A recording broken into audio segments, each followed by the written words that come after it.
అందరూ నమస్కారం. Feeling very very happy అండి. ఇన్నాళ్ళు బంగారం అన్నప్పుడు విదేశాల నుంచి మనం ఇంపోర్ట్ చేసుకోవాలి. ఇప్పుడు బంగారం మేడ్ ఇన్ ఆంధ్ర.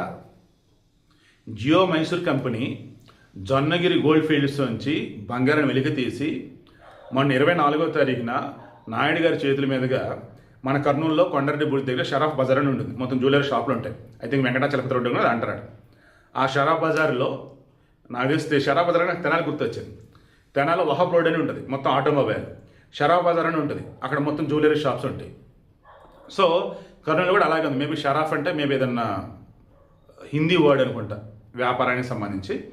సరే, అక్కడ ఉన్నటువంటి కొన్ని దుకాణాల వాళ్ళకి I think selected 2-3 members or 4-5 shops వాళ్ళకి ఈ అర కేజీ వర్త్ ఉన్నటువంటి వెయిట్ ఉన్నటువంటి ఆ కాయిన్స్ని ఇచ్చున్నారు ఫ్రీగా డబ్బులకి. క్రాస్ చెక్ చేసినప్పుడు తెలిసింది ఏంటంటే 50 గ్రాములు, 100 గ్రాములు, 500 గ్రాములు. 500 గ్రాములు అంటే అర కేజీ. ఈ 500 గ్రాములది ప్రజెంట్ మార్కెట్లో వచ్చి చూసినప్పుడు 75 లక్షలు దాదాపు ఉంది రేటు. సో ఇన్నాళ్ళు బంగారాన్ని విదేశాల నుంచి ఇంపోర్ట్ చేసుకుంటున్న మనం మన దగ్గర ఉన్న బంగారాన్ని ఈరోజు మనం చూస్తున్నాం. వాళ్ళు జియో మైసూర్ కంపెనీని పెట్టారు, ఆంధ్రప్రదేశ్ పెట్టున్నారు, మ్యాప్ వేశారు. ఏం కావాలండి అసలు? సరే, ఇప్పుడు ఫస్ట్ ఇయర్ వాళ్ళు వెలికి తీసేది ఎంత? 400 కేజీలు. సెకండ్ ఇయర్ 900 కేజీలు. ఆ తర్వాత 2 టన్నులు అన్నారు. ఇప్పుడు ఆంధ్రప్రదేశ్లో బంగారం ధర తగ్గిద్దా? ఎందుకు?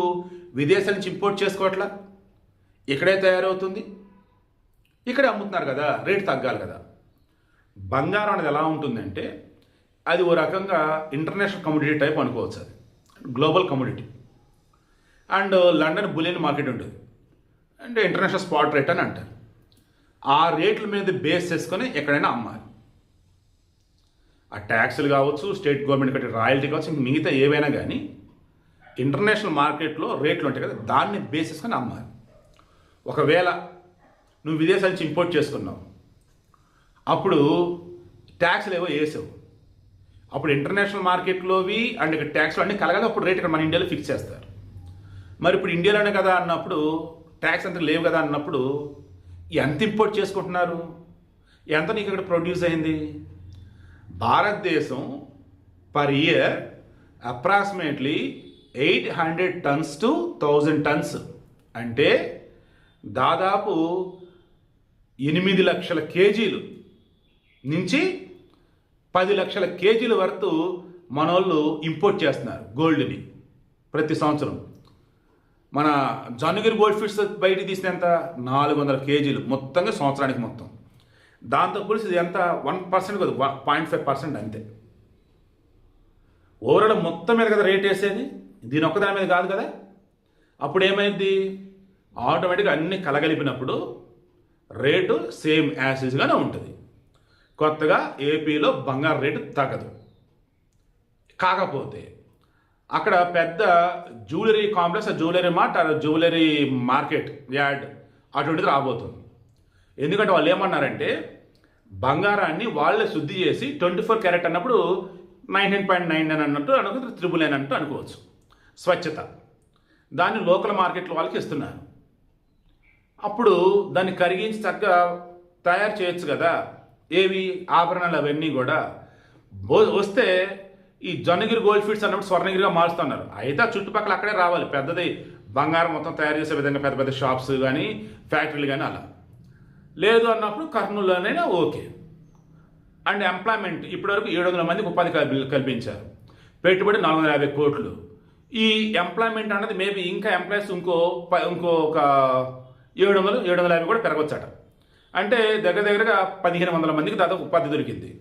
ఇందులో అత్యధికులు వచ్చేసి ఆడవారే. క్లీనింగ్ కావచ్చు, ఆ తర్వాత మేకింగ్ కావచ్చు, రకరకాలుగా. సో ఉపాధి లభిస్తుంది.